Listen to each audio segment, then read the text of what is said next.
Bienvenue dans cette vidéo d'explication de la boule de cristal et surtout comment utiliser la boule de cristal.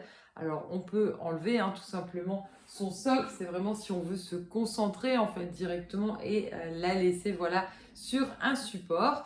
Alors en premier lieu, c'est important de savoir que la boule de cristal en soi est le plus souvent en verre comme ici.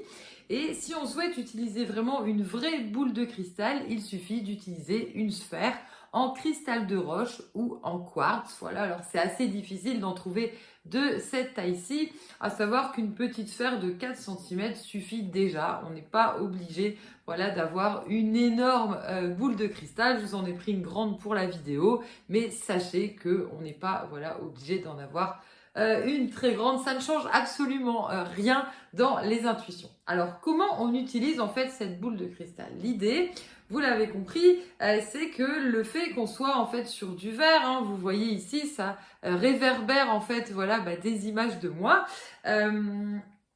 L'idée, c'est de comprendre qu'il y a beaucoup de photographes, notamment, qui utilisent ces boules voilà, de cristal, ces boules de verre, parce qu'elles vont permettre d'avoir l'image finalement décuplée et à l'envers. Voilà, ce qui leur permet de faire vraiment de magnifiques photos. Pourquoi je vous explique ça? Parce que l'idée, c'est d'avoir accès à une autre réalité pour la boule de cristal.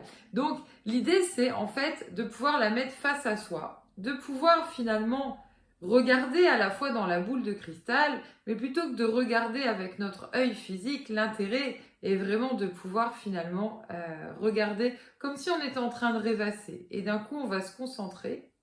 Voilà. Et quand je dis on se concentre, en fait, on lâche prise. Et hop, les flashs apparaissent. Et là, en fonction de ce que vous demandez, vous pouvez avoir des indications. Waouh.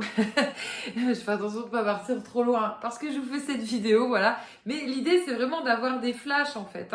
C'est vraiment de pouvoir revoir une situation, mieux comprendre en fait une situation. Voilà, d'avoir des indications aussi futures, donc ça peut être des avertissements et ça va être vraiment l'intérêt de l'utilisation en fait de cette boule de cristal. L'idée n'est de surtout ne pas se mettre la pression. Pour tout ce qui est spirituel, de toutes les manières, ne jamais se mettre la pression. On va conseiller au début de faire un petit exercice comme ça de 5 minutes. Voilà, 5 minutes. On lâche prise, on regarde, on ne cherche pas forcément au début à avoir même des demandes particulières. Et puis tour à tour, ça va devenir un exercice régulier.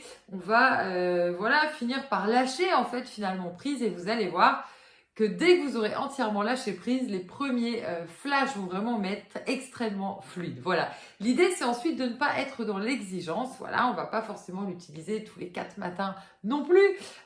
Donc, tout dépend en fait à chaque fois ce qu'on souhaite voilà, voir. Si vous voulez en faire votre activité, ce sera beaucoup plus facile, bien sûr, d'avoir des flashs parce que ce sera des situations qui ne vous concernent pas et donc il y aura des informations à obtenir. Voilà. Pour soi dans son quotidien, est-ce qu'on a toujours besoin d'avoir des flashs, toujours besoin d'avoir des avertissements? Pas forcément. Donc voilà, il n'y a rien qui vient, c'est qu'il n'y a rien de prédominant. Donc là-dessus, vraiment, il faut vraiment lâcher prise, c'est vraiment très important.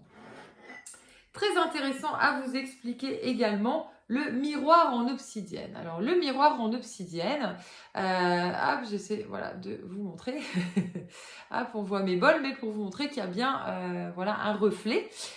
C'est l'ancêtre de la boule de cristal. Ici, alors il est sculpté, voilà, mais ça peut être juste une plaque en fait en obsidienne, tout simplement.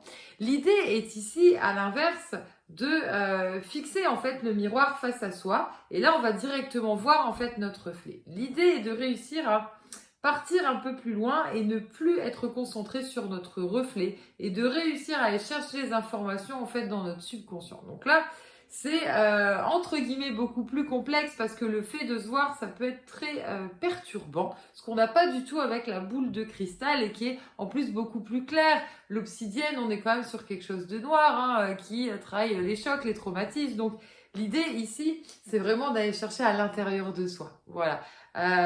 Donc on peut obtenir des informations pour les autres, mais c'est vrai que le miroir en obsidienne, on va quand même être à la base beaucoup plus concentré en fait sur nous-mêmes, sur l'évolution de notre âme. Voilà, donc l'idée, pareil, On fera toujours des petites connexions, voilà, de quelques minutes et puis on laisse, on peut refaire, on peut, voilà, mais sans se prendre la tête, sans obligation. C'est vraiment quand on sent aussi qu'on a envie et qu'on est connecté, quitte à faire une méditation avant, voilà, pour vraiment être bien plus posé. Voilà, j'espère vous avoir donné envie de travailler avec la boule de cristal ou le miroir en obsidienne, si bien sûr ça vous a parlé, puisque on a tous des capacités, certes, mais on n'a pas tous les mêmes outils de divination. Donc reste à savoir si ça nous parle ou non. Voilà, je vous dis à bientôt pour une prochaine vidéo.